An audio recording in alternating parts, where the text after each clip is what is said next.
तो यहाँ पर आप देख रहे होंगे बेहद ही खूबसूरत, जैसे मैंने रिजॉर्ट का जिक्र किया, कुछ वैसा ही फील यहाँ पर आके लग रहा है। ये आपका वर्क स्टेशन है जी। Beautiful, this is amazing. आप देख सकते हैं यहाँ पर जो जिस तरह से पूरा आर्किटेक्चर है, डिज़ाइनिंग यहाँ पर की गई है, आपको बिल्कुल किसी रिजॉर्ट का ही फील यहाँ पर आ रहा होगा, लेकिन यहाँ पर लोग बैठ करके काम कर रहे हैं। युग, आपसे बात करूँगी, फिर लोगों से भी मुझे जानना होगा कि उनको कैसा फील होता है यहाँ पर काम करके। तो बताइए, यहाँ पे लगभग कितना स्पेस है? ये ऑफिस एरिया करीबन 2500 स्क्वायर फीट का है। तो ऑफिस एरिया में करीबन 25 people are working right now. अच्छा, तो एक साथ 25 लोग यहाँ पर बैठ के काम कर सकते हैं। सिस्टम सबके पास है। और यहाँ देखिए, यहाँ से आप सीधे नीचे भी, यहाँ भी स्पेस है। युग, यहाँ के बारे में बताएं। ये 2 फ्लोर्स में डिवाइडेड है। ऊपर वाला फ्लोर तो रिलेटिवली थोड़ा छोटा है और नीचे हमारी बाकी सारी टीम्स बैठती हैं, ऊपर हमारी customer support and sales team. और यहाँ भी मैं देख पा रही हूँ ये जो पूरी रूफिंग है और जो यहाँ भी शैंडेलियर्स जिस तरह से लगाए गए हैं, ये रिजॉर्ट फील आपको देता है कहीं ना कहीं।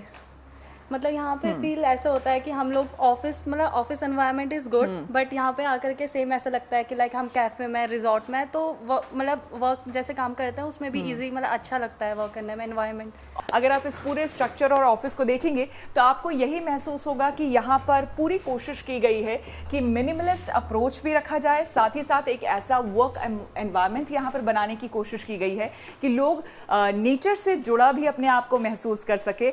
और यहाँ एसी नहीं लगा हुआ है, मैं आपको बता दूं, गर्मी बहुत है जिसकी बात लगातार हम कर रहे हैं, लेकिन हमें भी ऐसा महसूस नहीं हुआ कि यहाँ पर एसी होना चाहिए। आई थिंक एक फ़ैन काफ़ी है। यहाँ पर मुझे लगता है कि इलेक्ट्रिसिटी की भी काफ़ी बचत हो जाती होगी जी। तो ये ऑलरेडी हमारे पास सोलर पैनल्स भी हैं ऑन द रूफ। तो उससे भी हमें स्पेशली विंटर्स के टाइम में हमारा नेट कंजम्पशन 0 रहता है। समर्स के टाइम पे we also have a refurbishment centre inside, so that is very power intensive, but relatively power consumption is, I would say, at least 50 to 60 times lesser with the combination of बहुत highly insulated है building, plus we have the solar on the top of the roof. Annually हम ये मान सकते हैं कि हमारा 4 से 5 लाख रुपए का बिल एनुअली कम हो जाता है सोलर यूज़ करने से, और बिल्डिंग में जो चेंजेस करे गए हैं उन दोनों के कॉम्बिनेशन से। क्योंकि जाहिर सी बात है, जब आप सोलर पैनल्स यूज़ करते हैं तो उससे इलेक्ट्रिसिटी कंजम्पशन, जैसे कि युग ने बताया, वो तो कम होता ही है। और जिस तरह का स्ट्रक्चर है इस बिल्डिंग का, और जिस तरह के मटेरियल्स यूज़ किए गए हैं, जैसा कि आपको बताया कि मेनली बैम्बू यूज़ किया गया है। रूफ़ एक बार फिर से अगर मैं आपको दिखाऊँ, रूफ़ में भी बैम्बू शीट्स यूज़ यहाँ पर की गई है। तो बैम्बू शीट्स हैं और बड़े बड़े बैम्बूज, आप लॉग्स देख सकते हैं, बैम्बू लॉग्स यहाँ पर है।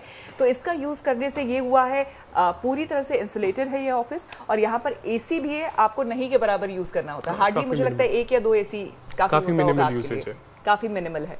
तो गर्मी के दिनों में, जहाँ हम अभी कह रहे हैं कि अप्रैल में हमें मई और जून वाली गर्मी का एहसास हो रहा है, यहाँ आकर कम से कम इस ऑफिस में, कंट्रोल जी के ऑफिस में, सब कुछ कंट्रोल लग रहा है जी।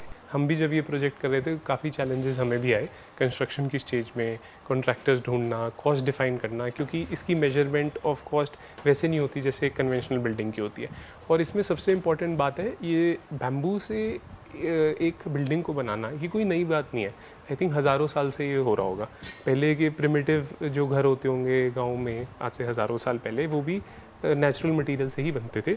लेकिन बिकॉज जब से नए मटेरियल्स आए, लेट्स से लास्ट 200 साल में, तब से ये वाली बिल्डिंग्स हम देख रहे हैं जो हम आज के दिन पे अपने आसपास देखते हैं। लेकिन ये जो कन्वेंशन, जो हमारे पुराने मटेरियल्स हैं, उसके अंदर आप देखेंगे रिसर्च या टाइम स्पेंड, उसका इकोसिस्टम बनना, उसमें इन्वेस्टमेंट एक्चुअली काफ़ी कम हो पाई है। सो ये भी धीरे धीरे डाइंग क्राफ्ट होती गई है। अगर आज के दिन पे हम बैम्बू की बिल्डिंग्स नहीं देखते या ऐसे मटेरियल से बिल्डिंग नहीं देखते, उसका जितना मेरा एक्सपीरियंस रहा है, उसका सबसे बड़ा रीज़न ये है कि ये किसी को आता ही नहीं है। It is a dying craft.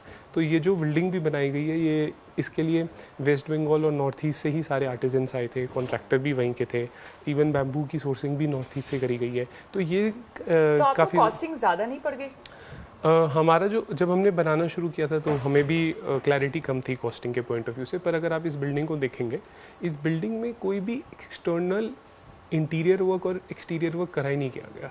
तो अगर आप एक कन्वेंशनल बिल्डिंग से इसको सिविल कंस्ट्रक्शन से देखेंगे तो डेफिनेटली इसकी कंस्ट्रक्शन कॉस्ट ज़्यादा होएगी, but the cost of beautification यानी जो इंटीरियर्स में लोग खर्चा आज के दिन पे करते हैं, यहाँ पे ऐसा कुछ किया ही नहीं गया। यहाँ पे वॉल्स पे कुछ नहीं है, यहाँ पेंट ही नहीं है, फ्लोरिंग भी पे कुछ एक्स्ट्रावेगेंट नहीं किया गया। तो ये सारी चीज़ें पे जहाँ पे एक्स्ट्रा कॉस्ट स्पेंड होती है, whether it is a home और ऑफिस, वो नहीं किया गया। तो नेट हम जो कॉस्ट देखेंगे, आई थिंक अगर हम कन्वेंशनली बनाते इस ऑफिस को और हाई क्वालिटी का ऑफिस बनाते जैसे आज के दिन पे है, तो इससे कॉस्ट ज़्यादा ही जाती है।